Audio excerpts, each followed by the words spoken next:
this is Jason with Monkey Goose. We're talking with Fireside Collective ahead of their show here in Charlotte next Thursday, I believe, the 1st. If you guys could start with just a quick down the line who's who and what you play, that'd be great. Start over here, stage right. I'm Tommy. I play the dobro. I'm Carson. I play the bass. I'm Jesse. I play the mandolin. I'm Joe. I play guitar. I'm Michael. I play the drums. You guys have been playing for a few years now, maybe 10 or so, if I'm right. Yep, And you just added drums about a year or so ago. exactly. How did you decide it was time to do that, and how's it been going? Yeah, I mean, we had actually always talked about adding drums at some point, but it was always kind of like a distant vision. And then we peacefully parted ways with our banjo player and decided rather than bringing somebody in and kind of doing the same thing, we could maybe go ahead and add the drums in at this kind of crucial point. Um, and it's just added so much to what we do because we all grew up, in different musical backgrounds. Not all like grew up with our uncle playing bluegrass like, the proper way. And we just fell in love with bluegrass and we love it as an art form. But we've also felt that the drums have given us a chance to really lean into, some of the 90s rock vibe stuff that we grew up on, some of the like classic rock that, our parents grew up on, and just in general, like the instrumentation with a string band up front and a rock band in the back rhythm section, it really creates something that we feel is pretty unique and fresh in the live music scene today. And it's just really opened up. All of our songs we still play the same Fireside songs, but we've been able to stretch them out, doing a lot more segues, a lot more cool little breakdowns with the drums and the bass. And it just gives us so many more options. And I, for one, love it. And I for two. Any threes? Speak now. Nice. No, it's great though. I think we all are dude. really enjoying it. It's the dope. It's the funnest musical experience that I've had, man. So having a blast out there with these guys. But we didn't start like officially playing with him till our little New Year's run to close out 2023. We did an Earth, Wind, and Fire themed New Year's, and that was Mike's, trial by fire. Brought him in and had a whole horn section. We went from banjo to drums and horns, and then Michael started hitting it hard with us last January, and the rest is history, as they say. Michael's the man, though. He's a badass drummer. You guys do a lot of jam type stuff live. How does that work? How do you guys, do you plan out ahead who's gonna kind of take a lead on things? Yeah, I mean that's such a unique thing to the jam band world, figuring out jams and stuff. We certainly have parts that are discussed. We're huge Grateful Dead and Fish fans, so we like, we've studied their styles of jamming, and Trey always did a really cool thing where he would write like a really complex musical part as the first part of the jam, and then the second part of the jam would be just wide open 2-chord jam that could go anywhere. And I think that kind of captures like what jam bands do. Like you can't just have wide open jams. Like you have to have those cool, time signature changes and movements that keep people engaged, but then also have those wide open jams that allow the songs to go anywhere. And so we have a little bit of everything. Like we've got some that like I start the jam and Tommy peaks the jam. We have some where all three, Joe on guitar, mandolin, dobro, we get a chance to like build the jam. And then we have some that like we intentionally don't discuss. Like I'll just put two songs together and be like, we're going from, you know, this one into this one, and we'll figure out when we get there exactly how we're going to get there, which in the right setting, that's great. Sometimes it gets a little weird, but the show we had the other day, we composed like four completely random jam sections. Like we did this cool, like, what do you call that kind of jam? It was like very Which one? like almost like Indian sounding. Oh, yeah. Oh, the Phrygian one. Yeah, it was super. It came out of nowhere. I don't. We just somebody hit it, and then we all started leaning into it. I hit it, and they followed me. There you have it. And a lot of times it's just kind of somebody finds a riff, and everybody finds a way to kind of lean into that. And yeah, we like to leave a lot of space for full improvisation because there's a magic to that. Just kind of like now we have to lean on each other. We can't just say, "Oh, I know how to play this song. I'll play it." Like if you play the same song every night, all five people could be playing it, in their own little world.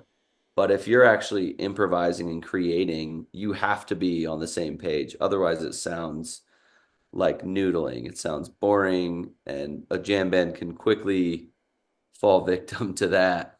But I think because of our instrumentation, the ability to like, if it starts to get dull, I can just light into like a mandolin rhythm that speeds it up. And Michael's really great at switching the groove up, that can sometimes add a freshness. I mean, honestly, we play techno jams now, and that wasn't necessarily part of the plan. But Michael started playing a techno jam one day, and we were like, that sounds awesome. And so now, because we allow that room for spontaneity, it's allowed us to discover, places that we may not have mentally considered before. How about set lists for your shows? Do you have kind of a planned out list for each night and then jam from there, or is everything just on the spot? Yeah, I mean, right now we definitely write a set list, usually day of, and we switch it up from night to night. We don't repeat songs in consecutive nights. And sometimes we'll challenge ourselves to just go as many days as possible without repeating. But Michael's new to our sound still, like, so a lot of times it helps to give him a heads up, like, where we're going with the set. And being that we have these bluegrass instruments, we've got capo changes and things like that. So we do work from a set list. And then, if we're in a show and someone's like, "Hey, we just played too many slow songs, let's bust out a bluegrass tune," we'll still leave it open for audibles and for the, opportunity to be like, "Hey, that person just screamed the same original song 8 times. Maybe we should play it for them." And like it is cool to be able to play to the crowd a little bit. And so, we're not bound by the set list always, but it also gives us a chance to kind of like make sure that we're still tight. Because I mean, we've been playing together for like 10 years, and Michael joined a little over a year ago. But in the jam band, in the spirit of the jam band, like, we do a lot of original stuff, but we have tons of covers that we can pull in and out of any night, plus like unlimited bluegrass and roots songs that like, luckily for the drums, a lot of times it's just like, give us a train beat and we'll go. But Michael is also a good musician who knows the phrasing of songs and likes to have a heads up on where the chorus might be, so he can do a little He's gonna drum do a little thing. He's gonna thing do a on little this, thingy. on his little bongos right here, and then he'll go over here. Occasionally we take requests. Yeah. Yeah. So, it's definitely like we use a format to give us the chance to be spontaneous. And within that set list, like I said earlier, I like to put songs together that we may not have ever done before and just kind of like, watch people's faces as we get to that part in the set, and they're like, "Oh, okay, we're going from bluegrass to disco." Or like the other day, we did a Purple Rain. We did like a verse and chorus to Purple Rain, and then we played Darlin' Corey, which is like a dark bluegrass song, and then we came out of that into Sledgehammer by Peter Gabriel, and it was just like that wasn't in the set. That was we just asked what they wanted us like what they wanted to hear, and we heard a few things yelled at us, and we're like, let's just jam it together. And the promoter today texted me. He was like, "Dude, that was effing amazing." He like quoted that like specific sequence of songs, which I would be bold enough to say has probably never happened in Never the history happened, of and it music. might not happen again. You had to be there. Do you have any favorite songs to play? Any moment that you're like, I love when we get into this one. It always goes somewhere cool, or I mean, Down in the Holler has been really fun for us lately because it's got these movements that we've worked out and talked about, but then it's also got sections that can go in a lot of different places. It's been fun. I remember the first time we played Down in the Holler, I was worried that people would be like, this is too far from what you guys did before. And like we played the song and I was kind of looking down the whole time because it's a hard song and like focusing on the parts. And we finished, and like every time we finish that song, it's just like eruptions from the audience, which is really cool because, I was honestly a little bit worried to bring a song like that in to the group, and our fan base has responded pretty unanimously with like enjoying that direction that we're going in. Yeah, any other songs? I mean, I love the new song, one of your new songs called The Seven. It's been one of my favorites to play, but we just started playing it this past tour, Yeah, and we haven't played it in what, a week or two, but that's probably my favorite song to play right now. I feel it's like you not would like recorded. that. That's gotta have time You would like that signatures. one. You would love the seven. It changes time signatures like 6 times You're into throughout odd the stuff. song. Is it called that because it's in some a seven something or? Yeah, we call it the seven. It's a little bit of a play off of the Grateful Dead's The 11. Hmm. And they use that as a vehicle for a bunch of different songs. And there's a little bit of subtle meaning in it. The seven could be interpreted so many different ways. Like there's 7 ancient sages in Greece that are kind of like oversee like music and poetry and things like that. Of course, there's the 7 deadly sins. The 7 is just a cool number, and maybe it Isn't it in seven too? Some of the parts. Or sure six? is. It sure is. It's in 7. It's in 6/8. It's in 4/4. I think those are the 3 time signatures. The numbers. You can hear it on some of our recent Nugs shows. There's like 1 or 2. Yeah, maybe we'll bust that out in Charlotte. Yeah, we Yeah, should definitely. We There haven't you played go. it there yet.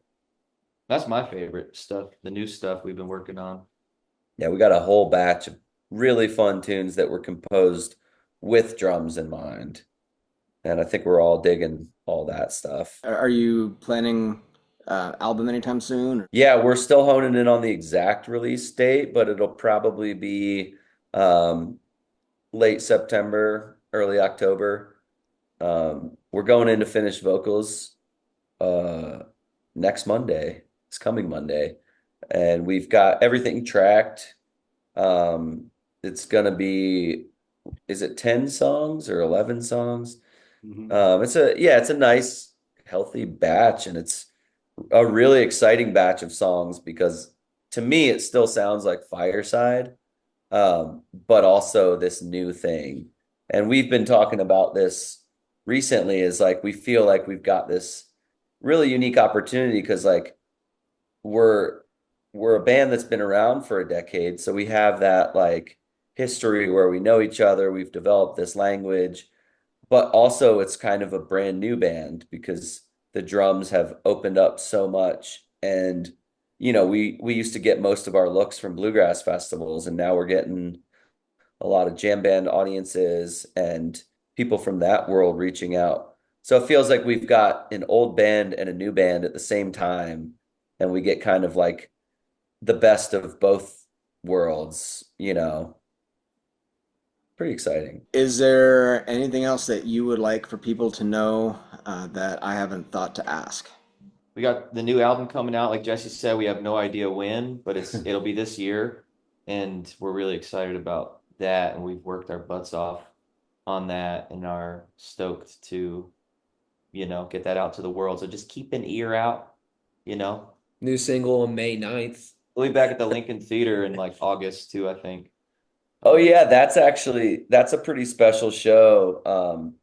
It's during like the Jerry Garcia week, the days between his birthday and when he passed. And we're doing a tribute. We're going to be playing the entire Reckoning album as our first set, and we're going to do it like they did. We're going to play acoustic guitars. I think we might have a keyboard player sit in with us, and then we're going to do a full set of our stuff. So it'll be like first set, we're going to do Reckoning from start to finish, do all those songs, and then the Fireside set. But we're super stoked about that because it's going to be like a one-time only special tribute set. Thanks for chatting with me for a few. Absolutely. And if you're in Charlotte next week on the 1st, these guys are going to be playing at Neighborhood. And other than that, look for other tour dates and lots of festival dates on Fireside Collective social media. And yeah, definitely check these guys out. Thank you for having us. Thank you. Thank you.